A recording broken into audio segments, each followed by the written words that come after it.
Hello, good morning everyone, or good day. I guess it's in the afternoon there in the Philippines. How are you all doing? It's nice to see you all. That's great. Um, Ariel, maybe we can get people a little bit more closer so I can see everyone on the camera. Is that possible? Maybe we can start that way and then I can see everyone. Today we're just going to do a nice little light introduction to the wisdom of Kabbalah, and then we can be a bit more active and we can get to know each other, and hopefully you'll get an idea of what the wisdom of Kabbalah is. I know Ariel did a brief introduction and he's been studying with us for a while, so maybe what we can do is go a little deeper into understanding about why everything happens to us in life. That's actually the big question for all of us, isn't it? To understand really what is happening to us in our lives. What's the meaning of our lives? And why we can't really be happy in life. Everybody's asking that question nowadays. We look around the world, and every day we want to have a better day, a better life, a better future. But when we see the world and we see what's happening in and around the world, we begin to understand that life isn't very fulfilling.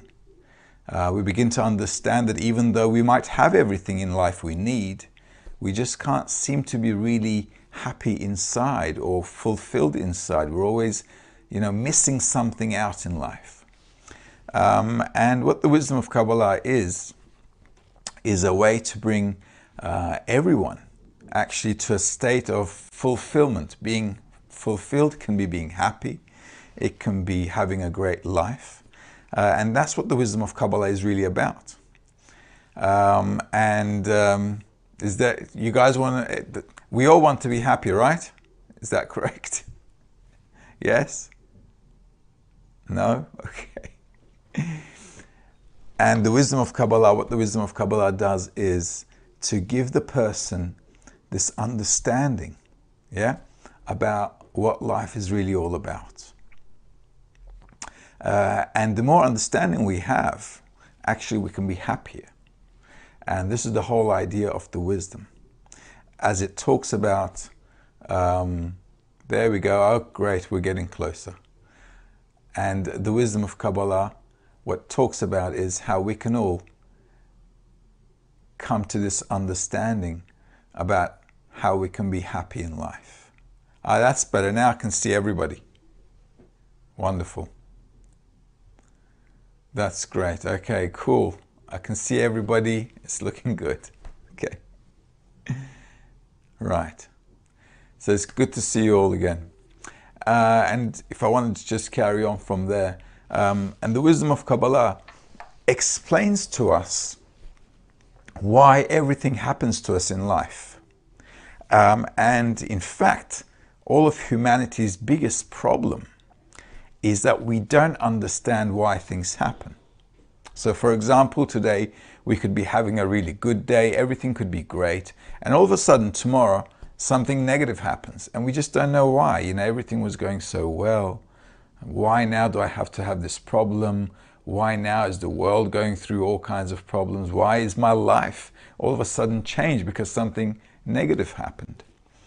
And because we don't understand what's happening in life, we have this big dilemma, and we have this big internal question inside of us, because we just don't know what's going on with life.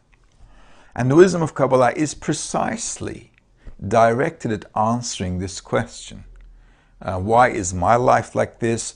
Why is the world like this? Why are my children like this? Why am I not, able to be happy in life? Why am I having problems with my friends? Why do I have problems in business, at work, with family, with my health? Everything that happens in this world. And because we just can't solve them, because one thing comes after another, it's a problem. And it's a problem for all of us. So a person really starts to look around in life to find a solution to these problems, to our life problems. And finding solutions starts to come by a person searching. So we start to search, we start to look for how we can solve our problems in life. because we don't know what to do with them. And we don't know what's going to happen the next moment. I mean, forget the next day or the next year. We just don't know what's going to happen the next second. So all of that is a big problem for humanity, because we just have this big question mark in our head all the time. We want to plan ahead. We want to see our future. We want to see a good future, in fact. But we just can't seem to see anything. And even if I do make a plan for tomorrow or next week or next year, I see that I don't really get what I exactly planned. You know, all the plans we end up doing seem to just not be what I expected.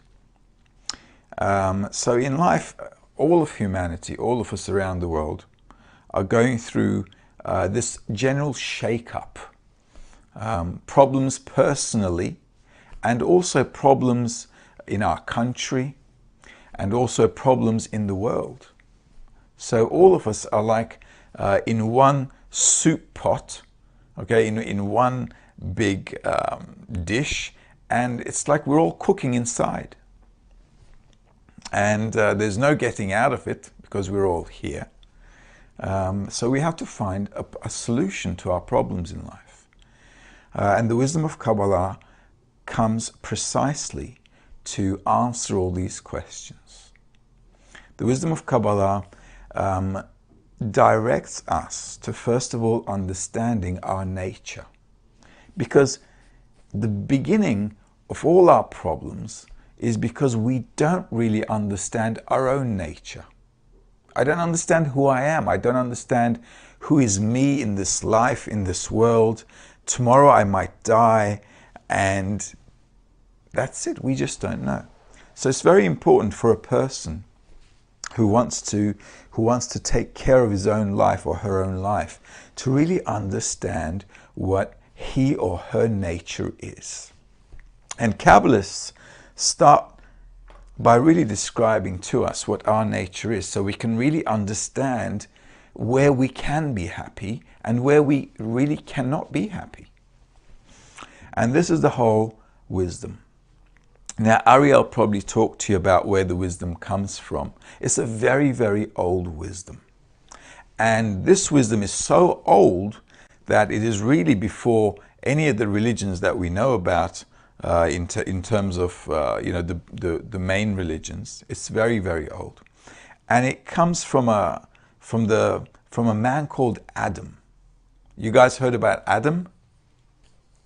Yes? Maybe you have, maybe you haven't. But Adam was just an ordinary guy, just like any of us. So you guys are sitting here, and Adam was also, in those days, that's 5,778 years ago, he was also sitting down and wondering what the meaning of my life is. Why am I living?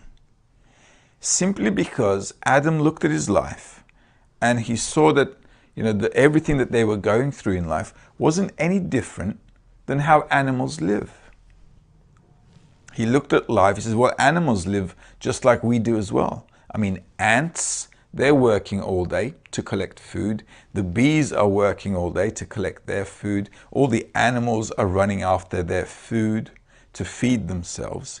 And Adam thought, well, we're feeding ourselves, and we're multiplying just like animals do, and then we're dying just like animals are dying. So he said to himself, well, what's the whole point? What's the whole idea here? What's going on? So because Adam was the first person who was really investigating the meaning of life, he's called the first man. The first man doesn't mean the first person walking on two legs. That's not first man. Okay? Adam is called a man because he's called human, Adam, because he's the first person to ask about the meaning of life. What are we doing here? What's going to happen to us tomorrow? I'm living like an ant. Anything can happen. When we walk, sometimes we unknowingly step on an ant and the ant dies. And we look at our lives, we're walking around on the street, and sometimes life just steps on us. just like an ant. So we don't know what's going on. And Adam was the first guy to discover that all of us have a nature which is very limited. And also, all of us can have another nature which can be beyond our sensations of this world. So we can actually learn to live beyond how animals are living. And Adam was the first guy to discover this. So in religious books they say he was the first man created, but first man means the first person to discover that there's a force behind nature that created everything, that governs everything, and a person who can feel that force is called human. He's called Adam. That's where the name comes from. So it has nothing to do with anyone just walking on two legs. When we're living in our two legs, you know what, when we're walking just like normal humans, we're really not much different than any other animal, are we? I mean, how are we living our lives? We work in order to buy food, clothing, we pay our rent. Hopefully we'll have a good pension, all right? We hope, okay? And then we pass away from life. And that's not really different to how, like I said, animals live. What makes us special, though, what makes all of us very special, is that we have an ability that animals don't have. But we need to learn how to use it. And this wisdom shows us how we can use this special trait, this special ability, this special talent that all of us have, so that we can feel our lives beyond this animalistic life, while also having a good life here. Okay, because we don't want to have a bad life here, right? We want to have a good life here. I do anyway. Okay. So the wisdom of Kabbalah needs to show us, well, shows us, not needs to, it does show us how we can all have a good life in this life and also attain a higher level of existence, a higher level of consciousness, so that we can actually feel life beyond our body. So we don't have to be restricted to our corporeal body. This is the whole essence of the wisdom of Kabbalah. Up to here, do you guys have any questions? Are we all good? So far, am I clear? Everything is okay? Do we have a lot of delay in the transmission?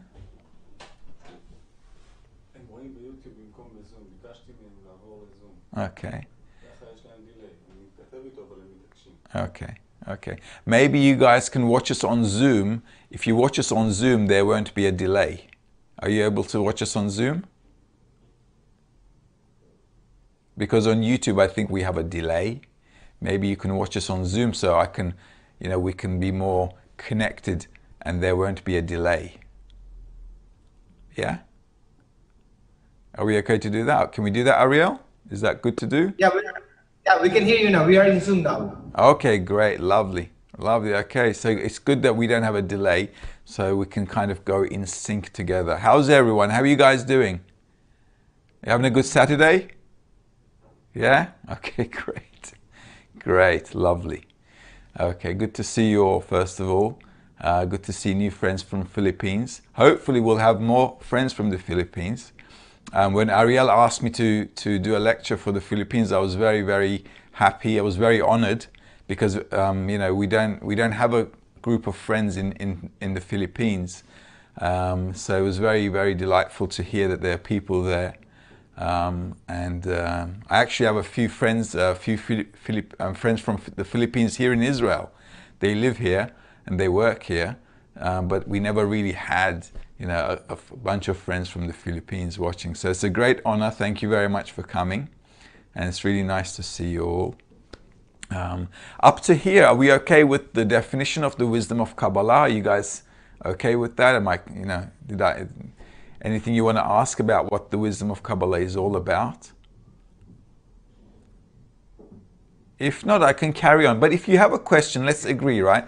If you guys have a question at any time, just raise your hands up, okay? And I'll stop and you can ask, because we can do on Zoom, we're going to be very connected on time, okay? So I'll carry on talking. If you have a question, just feel free to ask whatever you like about the wisdom of Kabbalah. Okay, so let's carry on then. Now, the wisdom of Kabbalah, after Adam developed it, and Adam became able to feel that there was this force governing everything, he began to teach, because he understood that there is a purpose to life. And our biggest problem in life, which was Adam's problem as well, right? Adam was just like us. Any of us sitting here asking about the wisdom of life is exactly how Adam was thinking. So Adam thought to himself, there must be a purpose to our life. You know, if we're created, if we're living here, there must be some reason that we are here. And there must be somebody that created us, because Adam was sure, just like we can be sure, that we didn't create ourselves. You know, we just born from our mothers and our fathers, and we're born, we could be born anywhere. You guys were born in the Philippines. I was born in Turkey. I'm Turkish originally. And all of a sudden, you know, we're just in this world. We're growing up. We don't know how it happened. We don't know what's going to happen either. So Adam had the same thought. He's like, what's going on? So after he really researched life from the laws of nature, he discovered that there is a creator, a force. And that force created us, and that force has a goal. It has a mission. Okay, sometimes we have goals in life, and this creator also has a goal in life. He has a mission. And his mission is to make all of us great, just like he's great. Now, in life, we might not feel so great because, you know, our lives are like a dream. You know, all of a sudden, we're 30 years old, 40 years old, 50 years old, 60 years old. Life just goes by like a movie, you know? And when Adam discovered that there's a purpose to life, he began to teach his children, and he began to teach the people around him that there's a purpose to life, and we must come to that purpose. And life will actually bring us to that purpose, but if we could do it on our own, that would be great. Okay? And that was what Adam was teaching. So some people started to learn the wisdom of Kabbalah, or the wisdom of nature. We could call Kabbalah also the laws of nature. And also, he began to teach, and those after him taught others. And this is how the wisdom developed.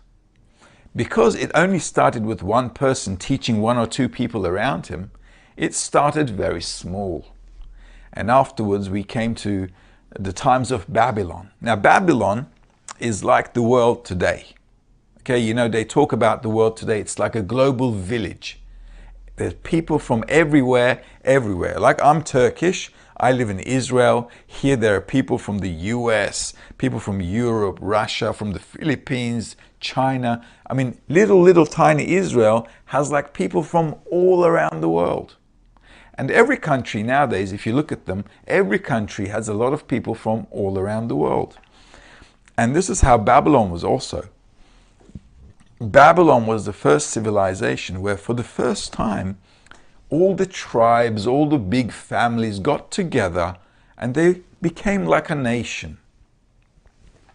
Okay, it's like New York, you know, there's everybody from everywhere around the world, and that's it. It's like a big cooking pot, and everybody's cooking in that pot. And that's how Babylon is, and that's how the world is today. And because everybody, you know, more or less, because we're all connected onto internet, we all know what's going on around the world. So you see that something happens around the world, it also affects us. It affects everyone. Recently there was, there's big fires right now in California. There are big fires in Australia. Everything is happening everywhere. And I also heard, unfortunately, there was a fire in the Philippines as well, I think a few weeks ago. You see, everything around the world happens to everyone. So all of us are in this big cooking pot, cooking together to come to the purpose of life. Now, there are two ways to come to the purpose of life, and this is why in Babylon, Abraham wanted so much to teach everyone about the purpose of life, because he looked at life just like Adam did. He said, well, if we have to get to a goal and to achieve this goal of becoming great, like this creator, there are two ways to go about it. One way to go about it is if I just flow with life. If I just go with the currents of life, I flow with my day-to-day life, I can still get there. But if you look at the world, that path is very confusing, because we don't understand what's going to happen tomorrow. We don't understand how the world's going to change tomorrow. That kind of life is like how an animal lives, just doesn't know what's going to happen tomorrow. So Abraham taught to the people in Babylon, whoever wanted to listen to him, he said, listen guys, the best way to go forward is if we try and make an effort to understand our lives. Because if we make an effort to understand life, then I can cope with the problems of life easily. I don't have to be, I don't have to go through stress, anxiety. I don't have to go through all these psychological problems, depression. And I don't have to be stuck in a box, afraid of what's going to happen tomorrow. And this was his teaching. And when he started to teach, people listened to him, and the wisdom of Kabbalah developed from there on. And for thousands of years, it has been developing, and groups have been studying around the world. And especially now, in our time, from the beginning of the 20th century, a lot of people are asking about the meaning of life. And the reason we're asking for meaning of life is there's a law in nature.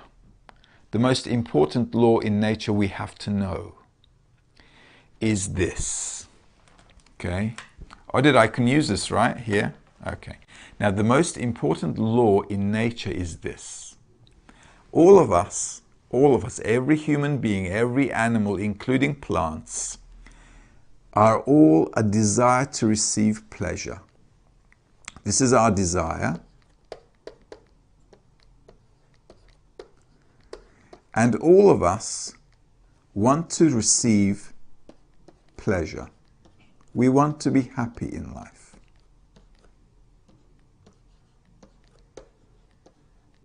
Do you guys agree? Yeah, this is our life, right? We want to be happy. We want to wake up every morning and we want to have a good day. We want to have a good tomorrow. We want to have a good life. This is how we are born. And this is great. Because according to the laws of nature, if this is our nature, if we want to be happy every day, and that's naturally what comes to us, this is great because this must be the goal of life. Right? Is that logical? If I want to be happy in life, then this must be the purpose of life. So Adam thought, okay, great, but how can I be happy in life? So the question is, how can I be happy? How to be happy?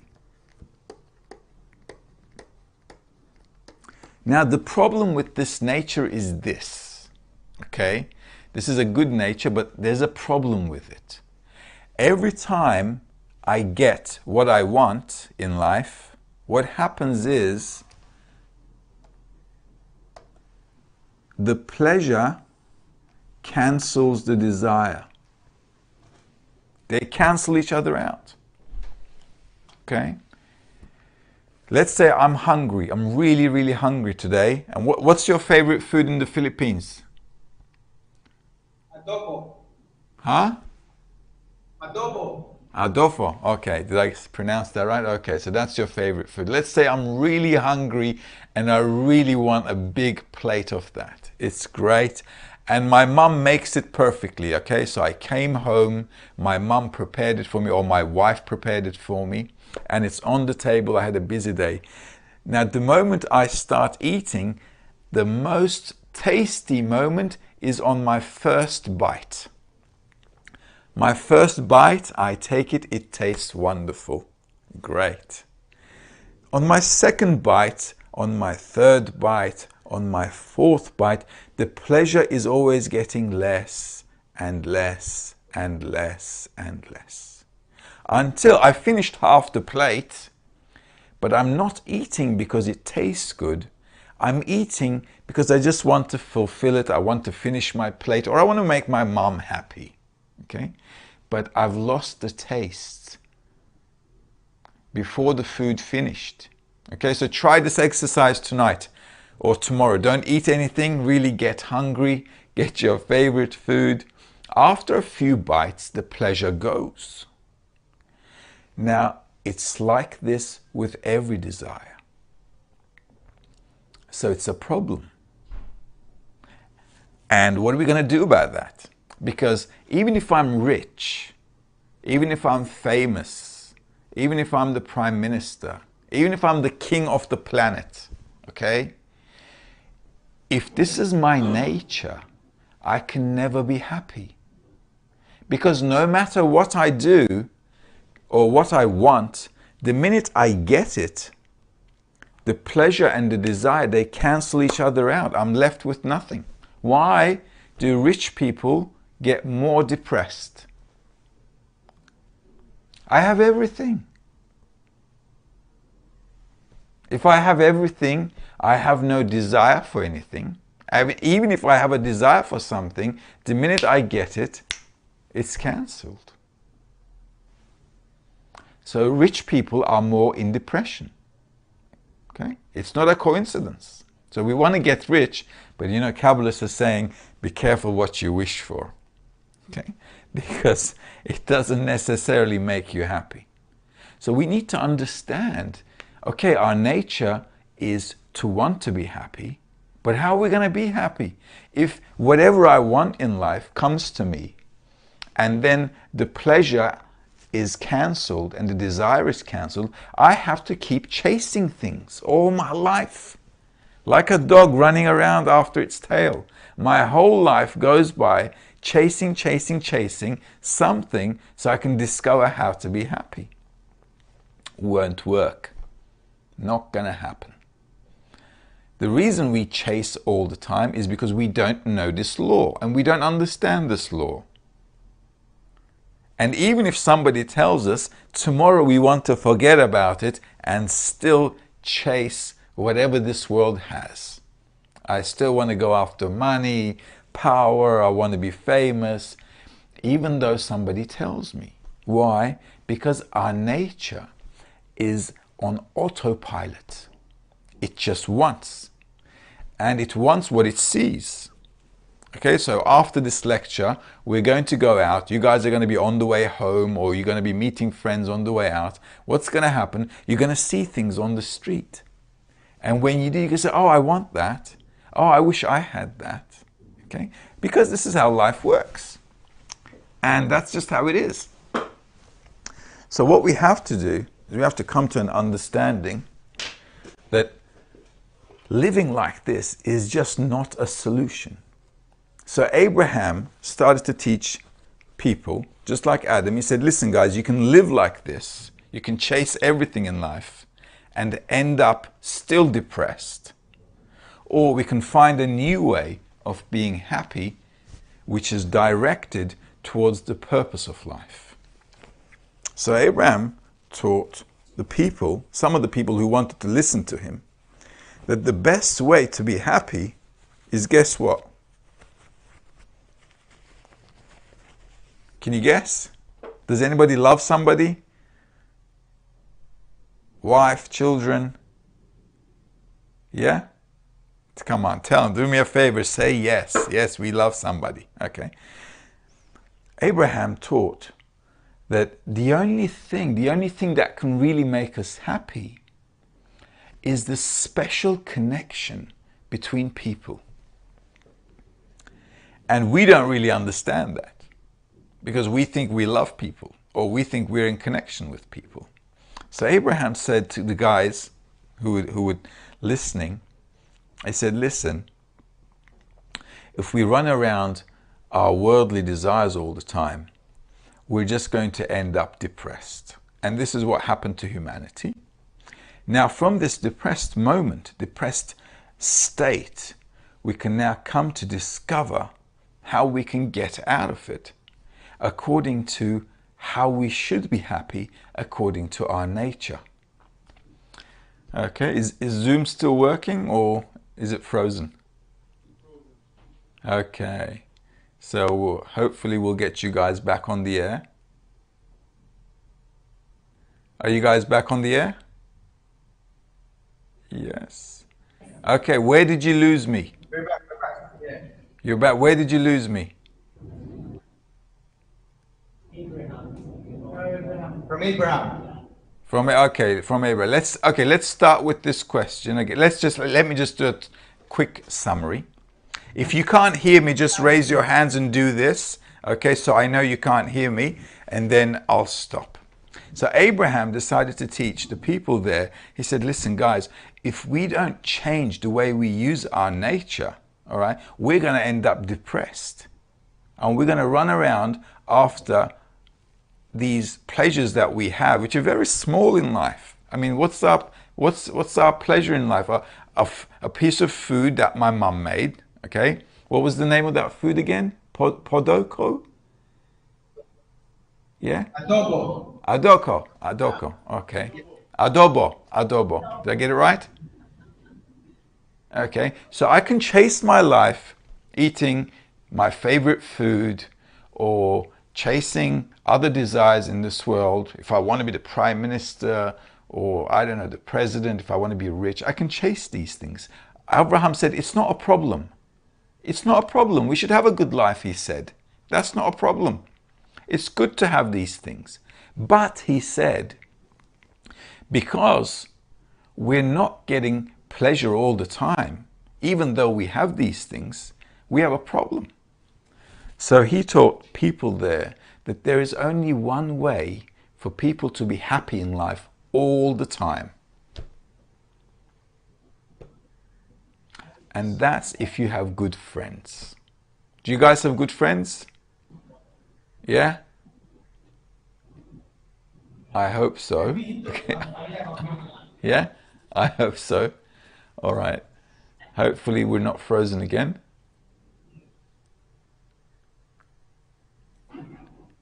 Are we frozen? Oded? Yeah? Okay. I don't know how we're going to fix this. Is it the internet? Okay, I'll carry on. I'll carry on to talk. So Abraham said there's only one way to be really happy, and that's with good connections with people. Like when we have good friends or when we have family that we love. Because he said in life, although our nature is to want and to receive pleasure, he said there's also a second nature in life. There's also another way to use our nature. And that second way to use our nature is being in a good connection with people so that together we can build this warm connection and help each other out. And through that connection, we can be happy. Did you guys lose me again? Yes. Okay, sorry about that. That's the internet. Okay, let's just pray we'll get better. Okay. Now, let me start again where we left off. Do you guys have good friends?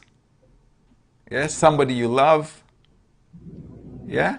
Yeah, okay, everybody does, right? We have kids, we have wives, family, somebody. Come on, you guys, come on, tell me there's somebody in life. Okay? So we all have somebody. So Abraham said, listen, although we want to get things in life, actually, the place that we are happy most is when we're with people that we care about, that we love.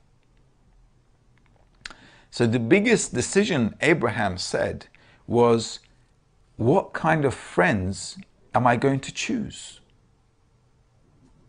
Because if I choose myself good friends, I'm going to have a good life.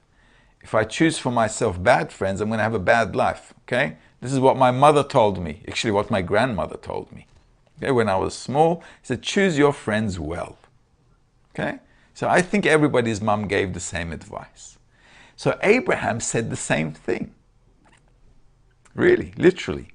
So those people who wanted to be good friends, they all decided, okay, let's get out of Babylon because this place is a mess. It's like New York, it's just a big mess. So they decided to come out, and they decided to make a group of friends from each other, and they decided to, yeah, no sound? No sound? Can you guys hear me? No signal. Signals? Oded, how are we doing? Everything is working or not? That's good now. That's working now. Okay, great. Okay. You have a question? No. Okay. Just give me the mic. Okay. I just asked your staff the signal is tweet. Okay. Oded, when they're asking a question I can't hear from here, how can you turn the volume up? Okay. If you need to ask a question, guys, if you need to ask a question, you need to hold the microphone close so I can hear from here, okay? Yes. Okay, great. So this is what happened. So Abraham took his good friends from Babylon, and they started coming together like a big family, and they started to learn about their nature and the laws of the general nature. And they discovered that although we are a desire to receive pleasure, okay, that all of us want to be happy in life, okay, Abraham discovered that, well, we can all be happy in life, but you know what? If I have somebody next to me that I love or I care about, okay, by having a good relationship with that person, I can be even more happier. That's true. This is what they discovered. They discovered that if people care about each other, when they do good things to each other, they become more happier than just receiving. Anybody has children? Yes? Okay. Okay. You guys know that when you buy a present for your child, the child is happy, but you are more happier than the child. Correct? Yes. Correct. So this is what Abraham discovered. He said, wait a minute. If I received the toy, I received some happiness, but when I got the toy, the happiness and the toy, they cancel each other out. But because I gave the toy to my son or to my friend or to my neighbor, it doesn't matter. And because there's a good relationship between us, I'm actually more happy because I gave them happiness because we care about each other. And he said that kind of happiness doesn't get cancelled. Okay? Because when you do good to somebody, you always remember it, right? And it makes you happy. Am I correct? He said that kind of happiness doesn't go away. Now here's the trick. Okay? Here's the trick, because this is the whole trick. Okay? How to have everything together so we're happy with what we're having, and we can build through this connection between us a higher level of consciousness so we can perceive the whole of reality. Okay, so we're going to go step by step. Now Abraham discovered, like Adam, just like Adam, Abraham discovered that there is this force called the Creator. You know, in religious books they call him God. Anybody religious? Yeah? It's okay if you're religious. Say, yeah, in religion they call him God. Okay? So Abraham discovered the same thing. He said, but he discovered it. Okay? He didn't like believe what people told him. He discovered it. He felt him. just like Adam felt him. Now the purpose of our life is also to feel the Creator or God, doesn't matter, let's call him God. Okay, you can call him God, Allah, Elohim, Creator, it doesn't matter. There's only one force. Abraham connected to this force and he began to live his life in that connection with the Creator. This is what makes Abraham special. So Abraham understood that there is a purpose in life, and that purpose is to connect with this upper force, this Creator. And he discovered how he could do that. When he discovered the Creator, he discovered that the way the Creator approaches us is like a loving father to his children. That's what he discovered. But when he discovered it, it wasn't something he just believed that it was like that. He revealed that there is a force, a Creator, that he felt that was working with him. Right now, we don't see a Creator between us, okay? But next to each of you, there is somebody sitting, right? Touch him, give him a hand, touch him so you feel him, yeah? Touch the next person next to you. Imagine, that's right. Now imagine, okay, yeah, touch him, yeah, that's it. Now imagine you were that close to the Creator himself.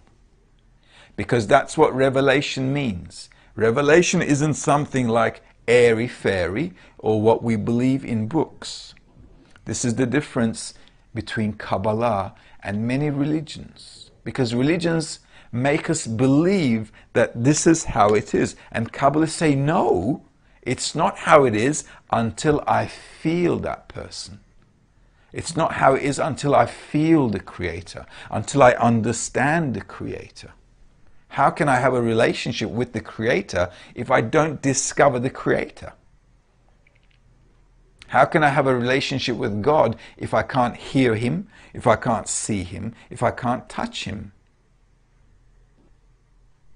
This is what Abraham was teaching. He said, listen, we need to feel this Creator inside us. We need to feel Him, that He is with us. No? Again? How's now? Yeah? So Abraham taught. No? No sound? 1, 2? Okay.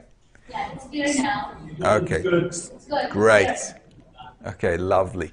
So Abraham taught everyone that was with him that we need to feel this Creator just like we feel our friends around us. He needs to be that much felt. Now, this is the difference between Kabbalah, spirituality in Kabbalah, and religion. Okay. There we go. Yeah? So, this sensation of the Creator is something that we must attain together. Because we don't see the Creator, we don't see God, we don't feel God, for us it's imagination. And Abraham said, our next level is to go beyond our imagination. Is to be really connected with the Creator. Just like any of our friends sitting next to us right now. Our connection must be that strong.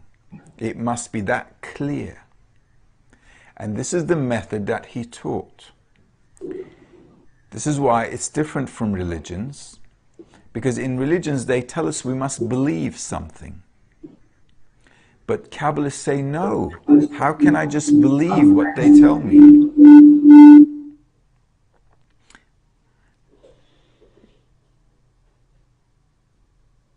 Okay, are we good? Sound coming through? Okay, great. So Abraham taught, how can I just believe people because they told me? That's not called belief, because everybody's telling something else. Who am I going to believe?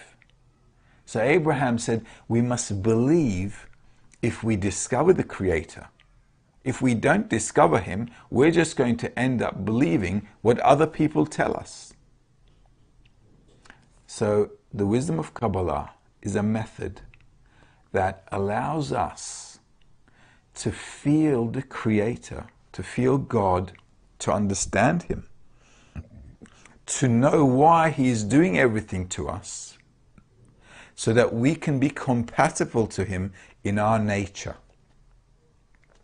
This is why the first most important thing is to understand our own nature, and then understand the Creator's nature, and then we can become compatible to him. Just like when our children are growing up. When our children are growing up, they don't know how to relate to us.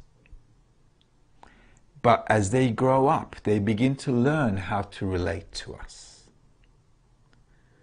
And when our children have their own children, they understand us even better. Because now they're in our shoes. Okay? Can you guys relate to that?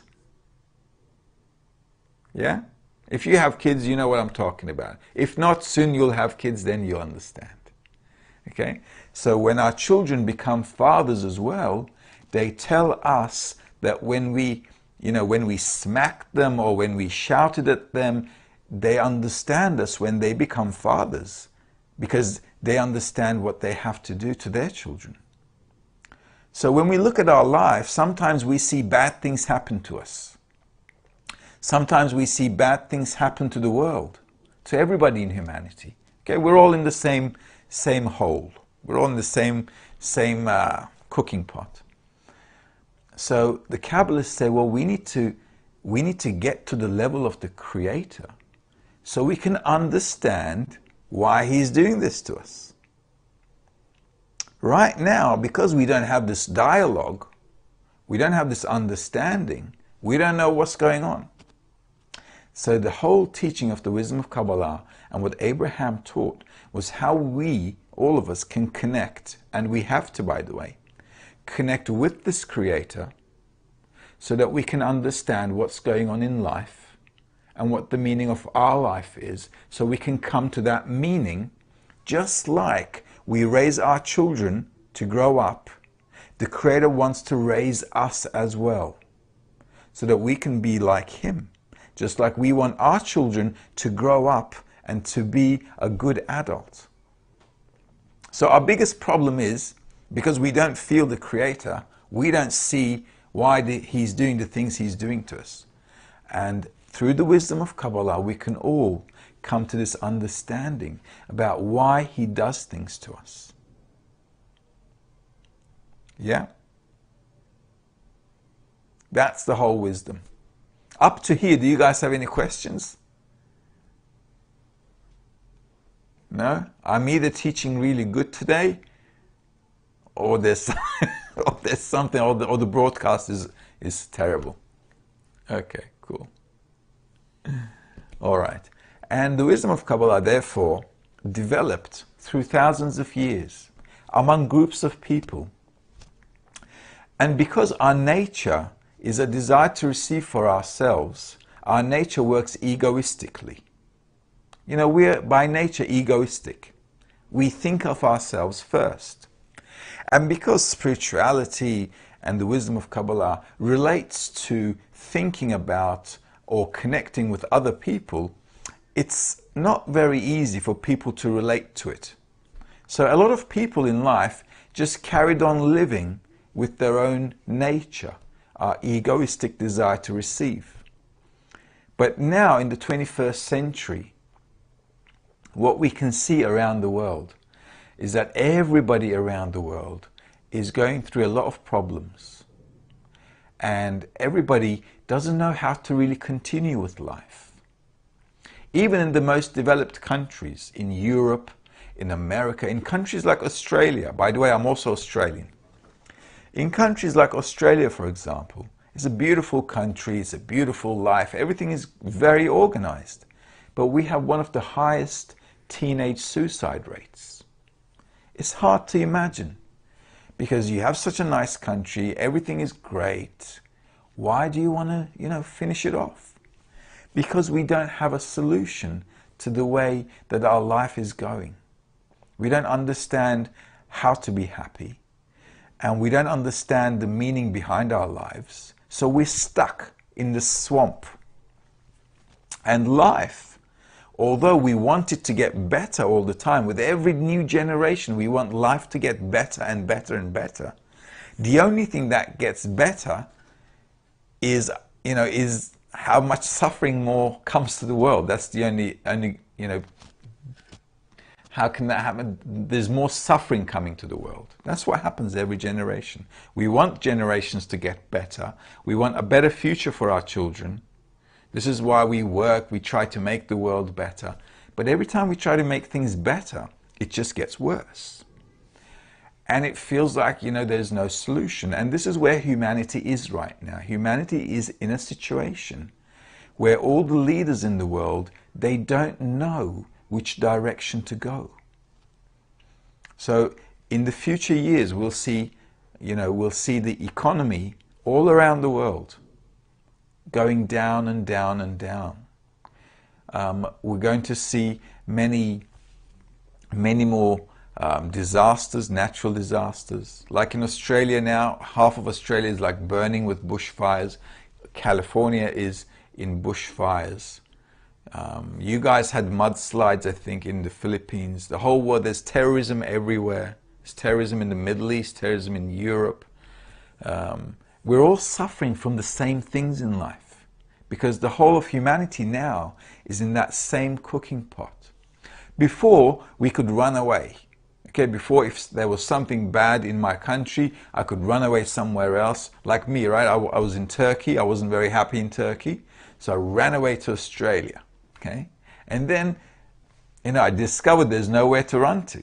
Okay, because my nature is the same nature. It's not about the country. It's about me. I have to change. Okay, so I understood that it doesn't help where you run. You can run to heaven, but the current nature that we're in, it's unless that changes, we cannot be happy.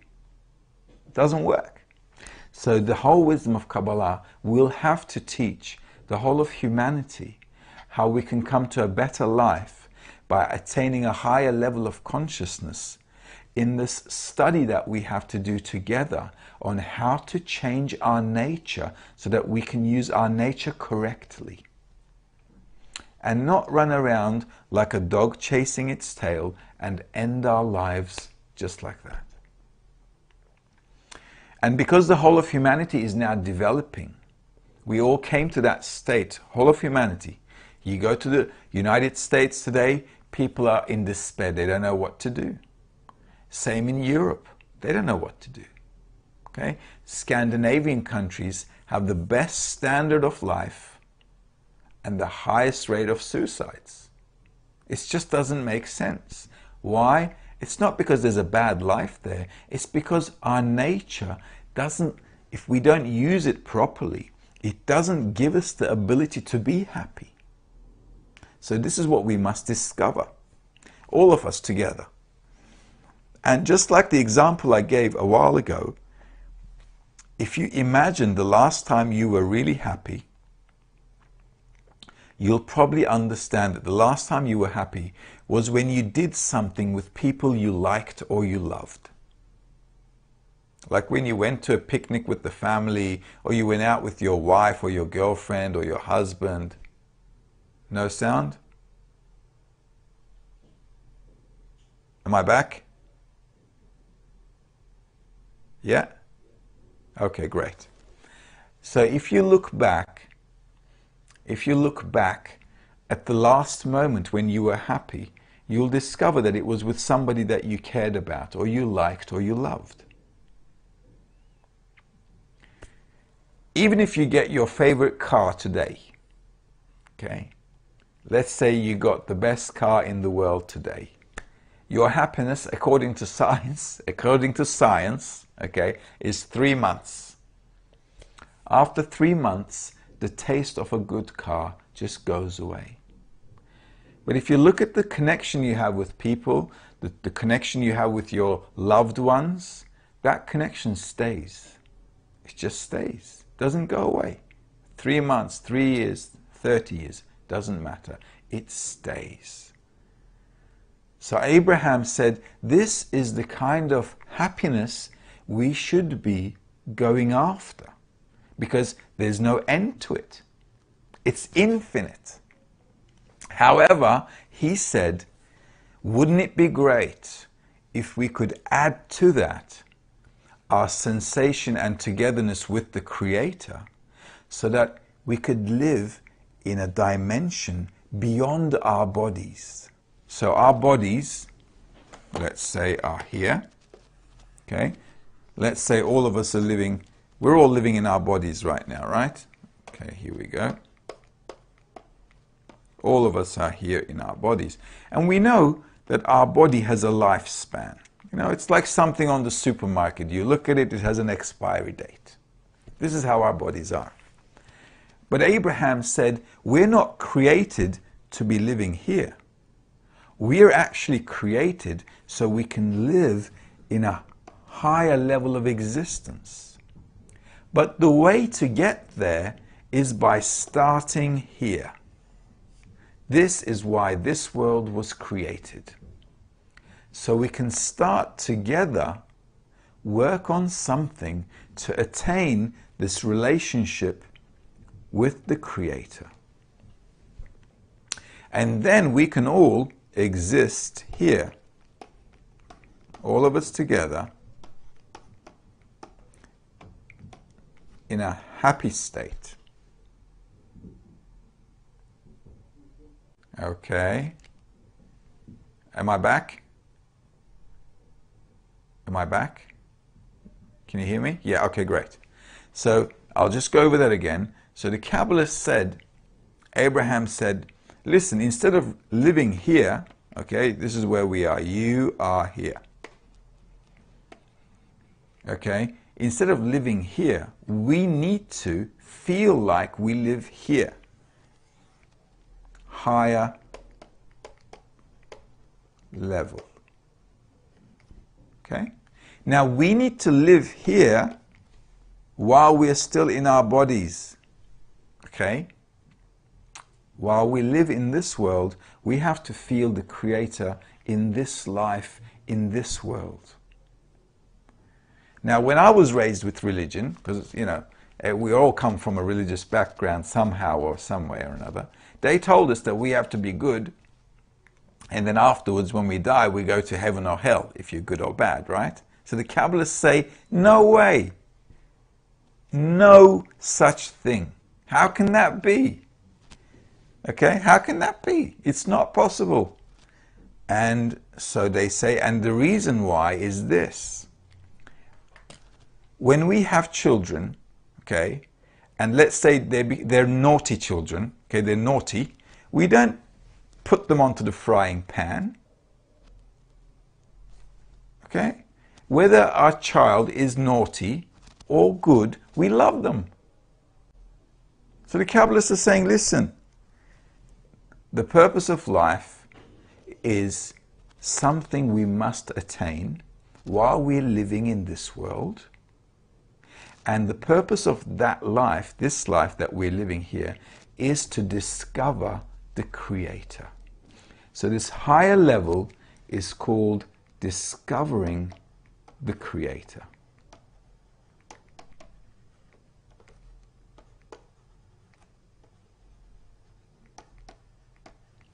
While we are in this world, okay, in this life,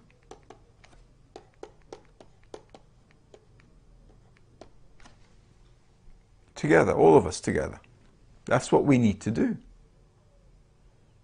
This is the purpose of our life. And the Kabbalists say, listen, there is only one way to get there. First, we have to understand what we are. Then we need to understand what the Creator is. And this difference between us, this gap, we have to close this gap between us. And that's called the study of Kabbalah. How are we going to do that is the question. Right? How are we going to discover the Creator, right? Is that a good question? That sounds like a good question to me. So how are we going to discover the Creator? Well, people like Adam, Noah, Abraham, a lot of Kabbalists like Baal HaSulam, Rabash, like Ariel told you before, discovered the Creator. And they say the way to discover the Creator while you're living in this life is very easy. It's very easy. All you have to do is this. Let's say we divide our lives, okay? So this is where we're living right now in this world. How many people are you there at the moment?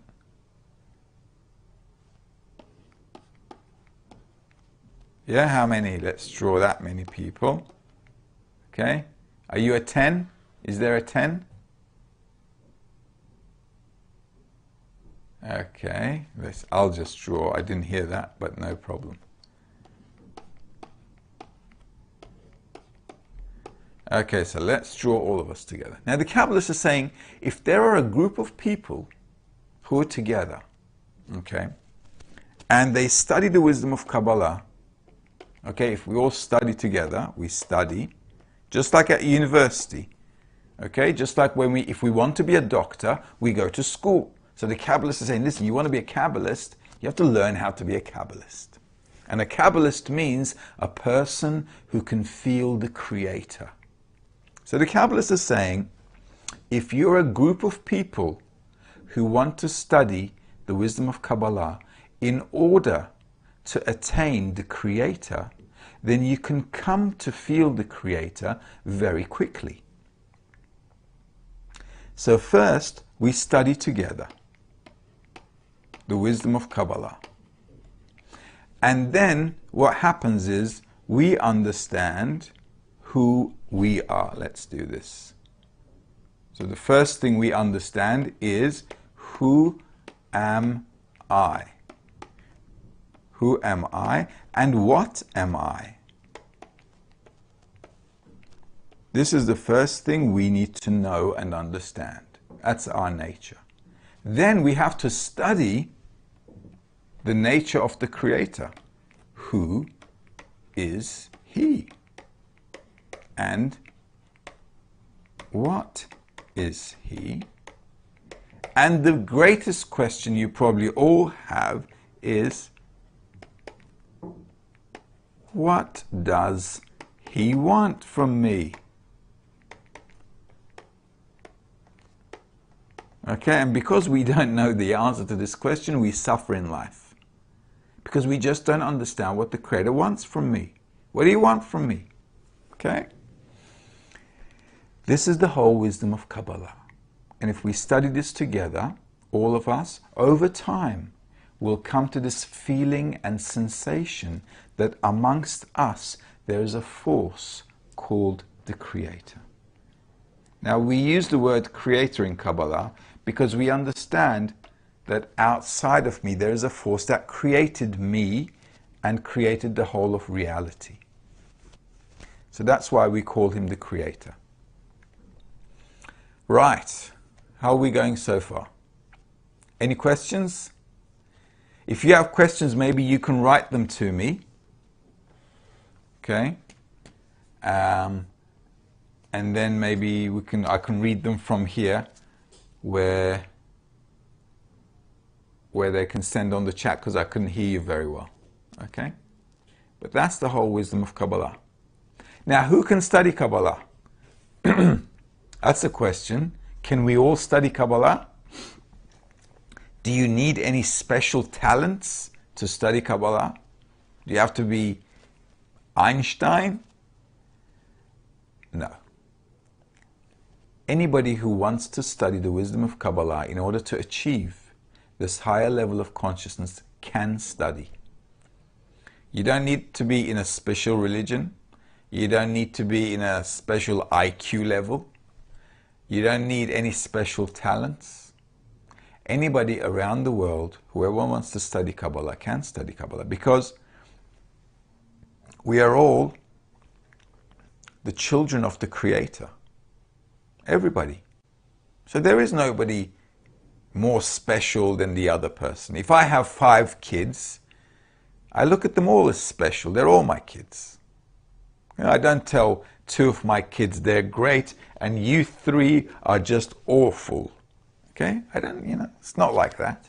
I tell them I love them all and I make sure that they all grow up nicely. So all of us in the world, the whole of humanity, is actually in this state where we can all come, we all have this opportunity to come and feel the Creator while we're living in this life.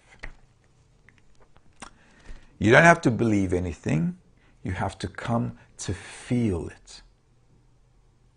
And that's called attaining the Creator, to understand, to know and to feel Him, just like you understand and you know and you feel yourself.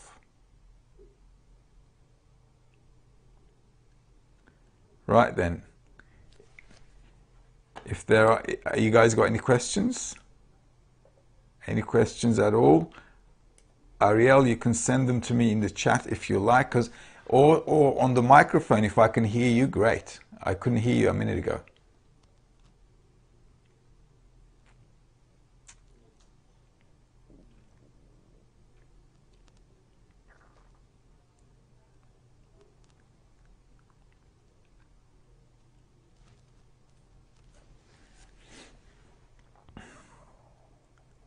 Okay.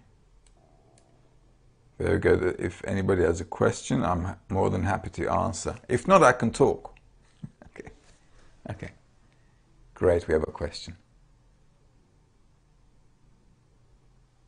I can't hear, Oded. I got no sound. Just a second, 1 second. I can't hear.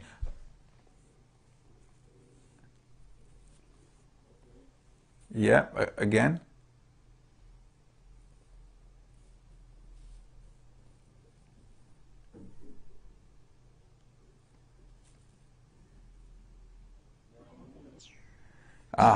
There's a question here. Okay, great. I can hear you. Great. I have a question.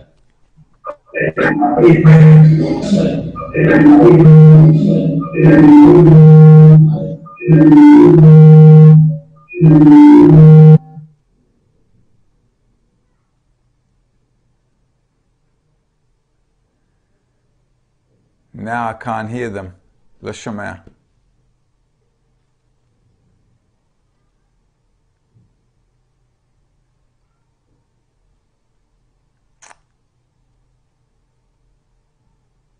No. No.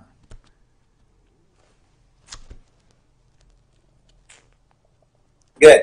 Okay. In order to answer the questions, who am I or what am I? What practices do you practice in Kabbalah? To answer the questions, who am I or what am I? In order to be one with, to feel the Creator, right?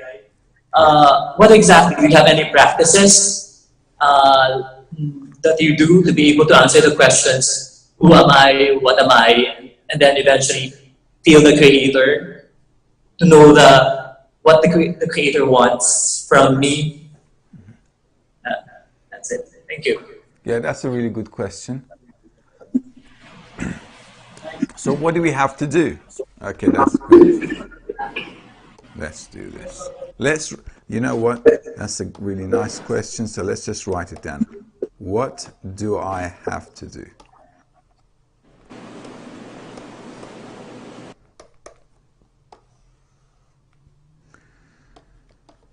Okay, when I was growing up, okay, Dad said you have to go to school. Okay?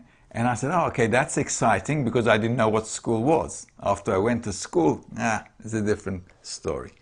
But he said, you know, we have to go and we have to learn about life, about how to grow up, how to live in this world.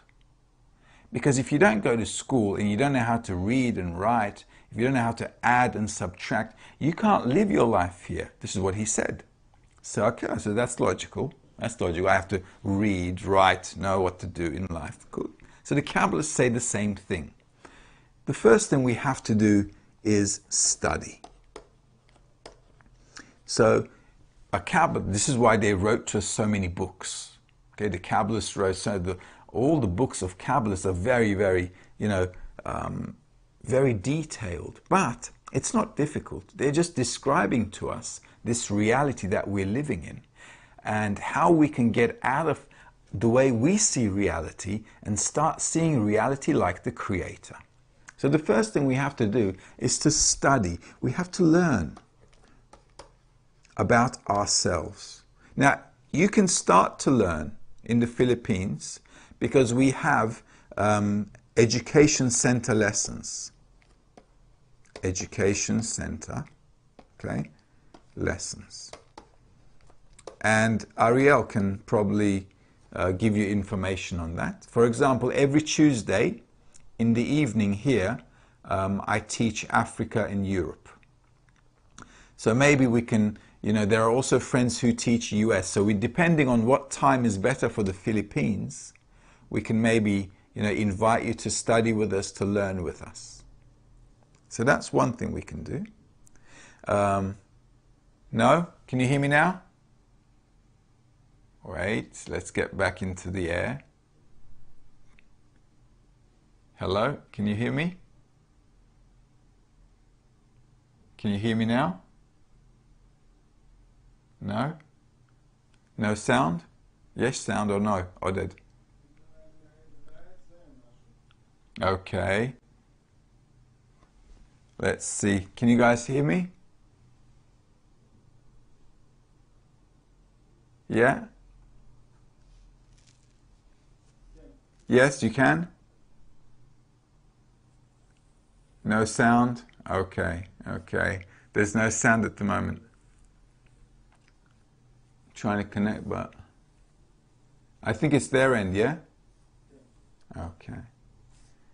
So let me know if you can hear me, please. Yes? Okay, great. Okay, so what do we have to do? Let's just recap.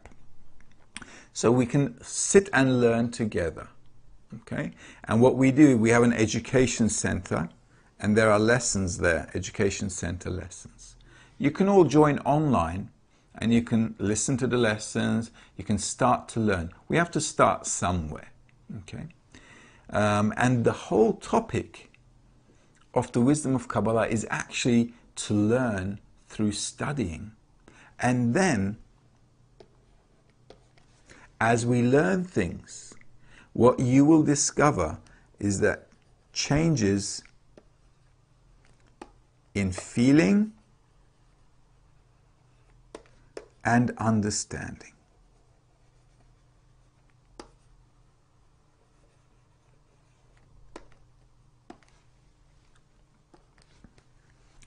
This is what will happen. Just like when kids are growing up in school, they begin to feel and understand this world. Yeah? Well, in spirituality, when we study Kabbalah, we begin to feel and understand the spiritual world. It's the same thing, because our world, when the Creator created this world, He made it like a copy. Everything is like copy-paste. Okay? So this is why we have this world. We have a lot of people, and in spirituality we have a lot of parts in the soul, and so on. So the most important thing is to come and start to learn. So we then, from the studying and the learning, we then begin to understand what we need to do. Because we don't have things like they do in religions. Yeah, we don't go and do all these ceremonies like they do in religions. We don't. Because our work is more like science. We want to, okay, how do you know if your friend is good or bad? You know from the relationship you have, right? If he does something bad to you, you say he's a bad friend. I don't like him. If he does something good, you say he's one of my good friends. Why? Because you understand your friend through your relationship. Okay? So the Kabbalists say the way we can understand the Creator is how he created and how he relates to us through what happens in this world. Just like things happen to us between people, and we define people according to that relationship, the Kabbalists say, well, if we study our reality, we can relate to how this reality works. And from that, we can define what the Creator is doing and why He's doing. So our work is it's very practical. It's very practical. It's very easy to do with a group of friends, and it's more scientific because it brings us to understand why things were done, created, made, how they work in this specific way. And it comes to us through understanding the essence of our nature and the essence of the whole of creation. So this is why it's a study process. It's a special study process, but we're doing it. A lot of people around the world are doing it. And there's no reason why any of you can't do it either. Maybe your times are more suited to the education lessons we have in the United States, or also you can join, if you like, our Tuesday evening lessons, but they're going to be in an awkward time for the Philippines because it's 9 p.m. here, so it'll be like a bad time for you guys in the Philippines. It'll be in the middle of your sleep. You'll be in the middle of a dream when I'm teaching here. So, but maybe we can do something. So it all depends on if a person wants to study or not. Okay? If a person wants to study, there's always something that we arrange for people to study. And I see that you guys are all at least there's 10 or 15 people there. So that's already great because you have some friends to study with. You guys can come together, get together, and can learn together. But it all depends on the individual. And as we study, you will begin to change from within. This is why in Kabbalah we don't have a lot of things where you tell people what to do and how to do. Like in religions, we don't have that. You need to do this, you need to pray like this. We don't have. A person, like children grow from their nature, a person must also grow from within his nature. Did I lose you there again? Okay. Are you guys, okay, let me know if you're back. Okay, obviously we have a bit of a sour connection today. Yeah? Okay, am I back? Because you guys froze on the screens. Okay. Where did I lose you guys? Okay, so if we study together, and there are a good amount of people there, if we all study together, we can advance together. Like children in school, like how they grow up, they learn, and as they learn, they change. Same with spirituality. As we learn, as we study the laws of nature, we discover ourselves. We discover where we need to change ourselves. And all of this is an internal discovery. It's a person's internal life. So Kabbalah actually makes our lives very, very rich. We begin to see ourselves with all of the details that we never saw before. And you'll understand that as you study Kabbalah, you didn't even know yourself, let alone the world, because it allows us to discover all the details of our nature and how we can make adjustments. And those adjustments actually allow us to have a better life while we live here. And all our problems in life is because we don't adjust ourselves to life. We expect life to change for us. It doesn't work that way. It needs to work the other way. So a person needs to start changing to match himself or herself to life. In other words, to the Creator. We need to match ourselves to the Creator to understand ourselves. And that's it. Very easy. Any questions?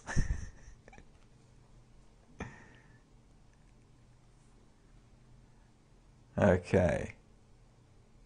If I come to the Philippines, I want some odobong. Okay. You guys got me hungry now. I haven't had breakfast. It's adobo. Oh, you have to write that name for me because I have to read it to pronounce it. Okay. There we go. Odobo. Okay, odobo. Okay, fine. Okay, there's a question. I'm happy to hear.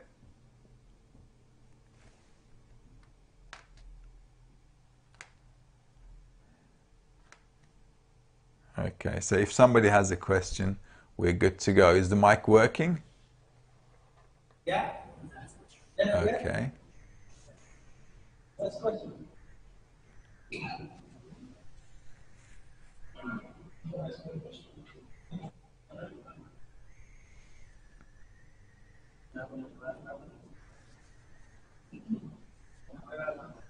Nobody wants to ask a question.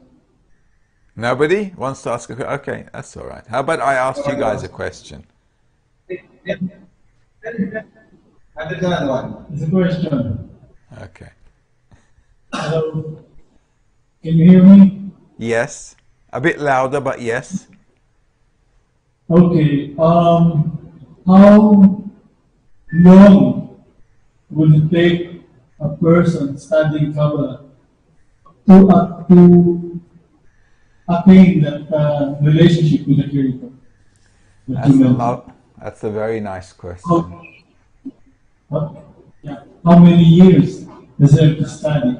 Was it months or years? It's a very nice question. Are you a good student?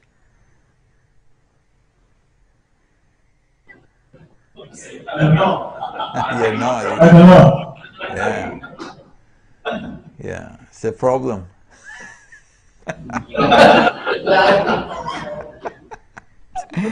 Okay, look, I'll be honest with you.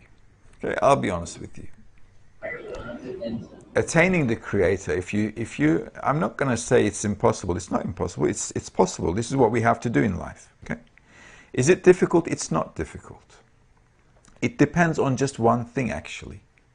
Okay, it depends on my effort, and this effort doesn't need to drive you mad or anything. Like, it's not something like we're not building a rocket ship here. Okay? It just depends on a person's effort and desire. Now, we're a desire to receive pleasure.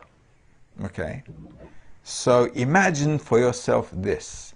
How much desire do I need to have to attain the Creator so I can get this done? Because in life, you might have a desire, I don't know. Tell me, what is the thing you want most in life? Tell me, what do you really want in life?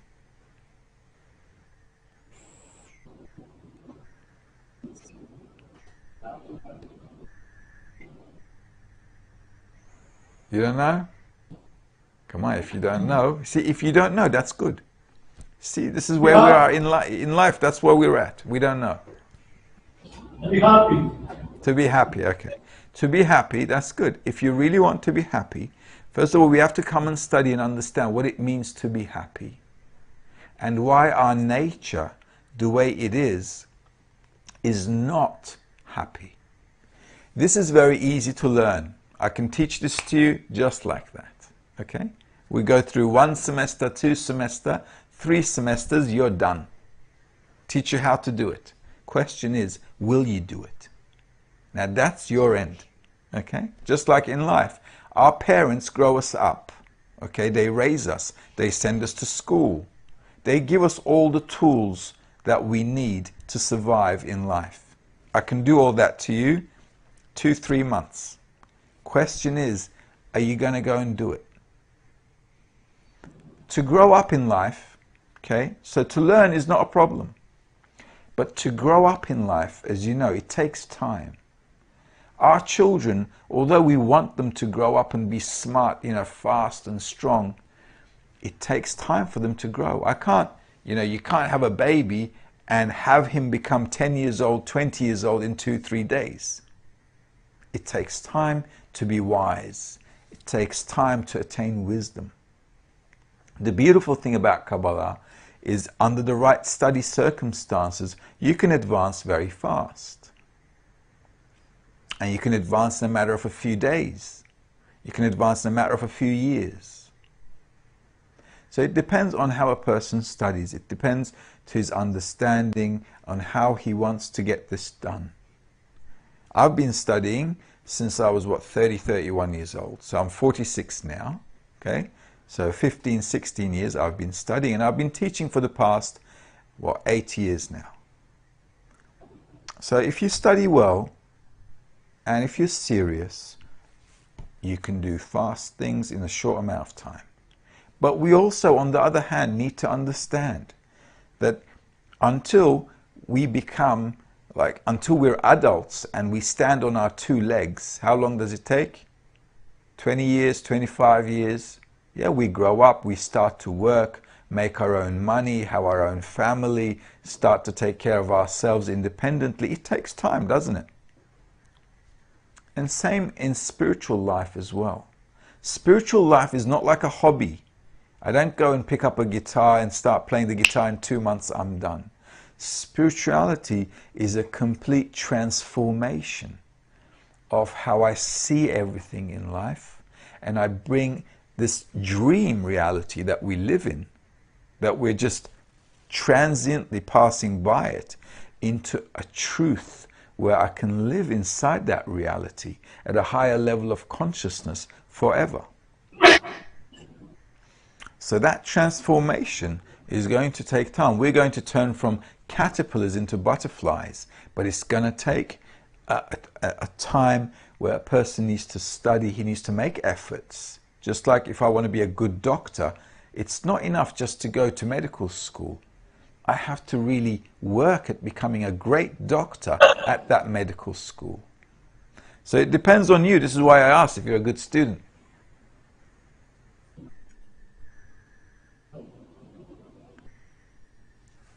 But we're required, you have to invest some years in it for sure.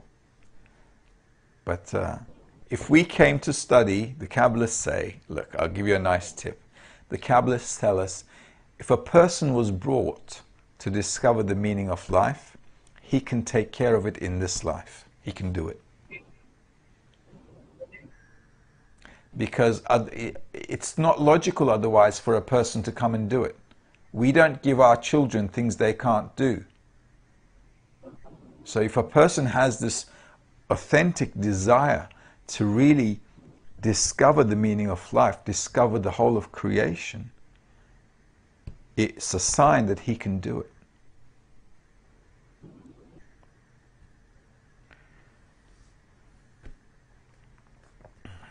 Life will not give us something we can't do. Just like we don't give our children at the age of 5 to solve some quantum physics problem that a PhD professor can hardly solve. We don't. And Kabbalah, spirituality is very easy. Once you get to learn it, if I can do it, all of you guys can do it for sure. The whole planet can. If I can do it, all of you can. You don't need to be a special guy. You don't need talents or whatever. It's very practical, easy study. It just requires, like everything in life, commitment. That's what it requires. If I want to be a good doctor, if I want to be a good father, if I want to be a good anything, I need to be committed. And same here. It's like, because we're building a relationship with the Creator. Imagine building a relationship with your wife and husband. When you first meet, it's chemistry. But after 20, 30, 40 years together, when you walk through life together with all the hardships, all the problems, but you are together, that's called a relationship. At first, it's not a relationship. It's like, you see them on the street. Cats, they sniff each other. They go, and they like each other. That's how we meet our partners, right? They smell nice, like cats and dogs. It's not relationship. It's not love yet. After many years, we're together. We walk through life with all the, problems and this and that, but we didn't leave each other. After 30, 40 years, then you say, oh, we've got love. That's how it works. The Creator is no different. If we want to connect with the Creator, if we want to relate with Him, He wants commitment. Because He says, listen, if we're going to be partners, it's like business partners. If we're going to be partners, it's got to be 50-50. I do some stuff, you do some stuff. And this is how it is. We must learn from life. In life, this is why Kabbalah is so practical. It really is to build this relationship with the Creator is just like building relationships in life. This is why everything we do in life is actually based on relationships. Everything. The farmer has to grow the food. The mining worker has to mine the goods. Another person has to cook the food. The other person has to bring the food to the market. The other person has to make the clothes. All of us in life are actually connected with everything. We depend on others for growing the food. We depend on people to make our clothes. And they depend on us to do things for them. And the whole of creation is just bringing everything like a jigsaw puzzle and making that correct relationship to everything. And that's how it is. That doesn't sound so hard. It isn't. Really. Sometimes it's like a fantasy. How am I going to discover the Creator? Well, how do you discover your dad? Your dad is not just a piece of meat. As you grow up, you discover his personality, you discover his character, you discover what he likes, what he doesn't like. You start to talk to him more, in a way that he's going to be good, and so on. You begin to build that relationship. And that connection between you and Dad, after many years, become a connection. That's it. Same with the Creator. Right now we're little babies and we don't know in whose arms we are. But we can start to grow. We can make these little growing attempts and we can begin to build that spiritual reality. And it's not a problem. Now we're coming up to 9:30. I didn't get a lot of questions, but if you guys have questions at all about how to study, how to carry on studying, Ariel can take your details. We can send you an email about our education center lessons and courses. And if you feel like this is something you want to do, you can start.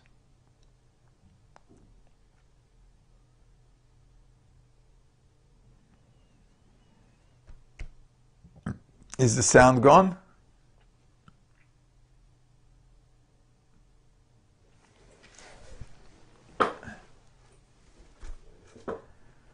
Yep. Okay, did you lose me? Or did you guys hear everything I said? No, we're back.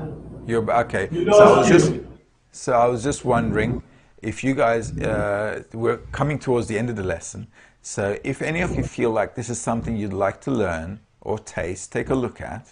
Okay, you can give Ariel your contact details if you like, and then they can, we can take your contact details. And if you want, we have education center courses. There are also courses that are virtual. You can just study on your own, self-study in English, or if you don't mind, coming to a lesson in the late night at your time, you can join our Tuesday evening lessons when I'm teaching Europe and Africa. So we have a few time zones. There are people who are teaching the US as well. Maybe that's more convenient for you when they teach the US. I don't know. But worst case scenario, there are always lessons online where you can follow and start the study. And as you study, you can see how you go. All right. If you have any questions, we still have time. But if not, you know, you can, if you want to take a leap forward, if you want to do a study, Ariel can take your details and see how you go. See how you go. You know, you don't have to, if you feel it's not for you, you don't have to carry on. It's something, if you want to do, you can add to your life. Okay?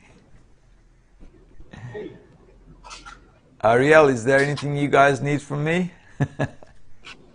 Thank you so much, Matlu, for this wonderful lecture. And I will turn over to Mario for the introduction for the next step for the Kabbalah course. Thank you so much, Matlu. Thank you, guys. Yeah. Have a great weekend. All the best. Take care. Bye-bye. Thank you. Thank you. Thank you.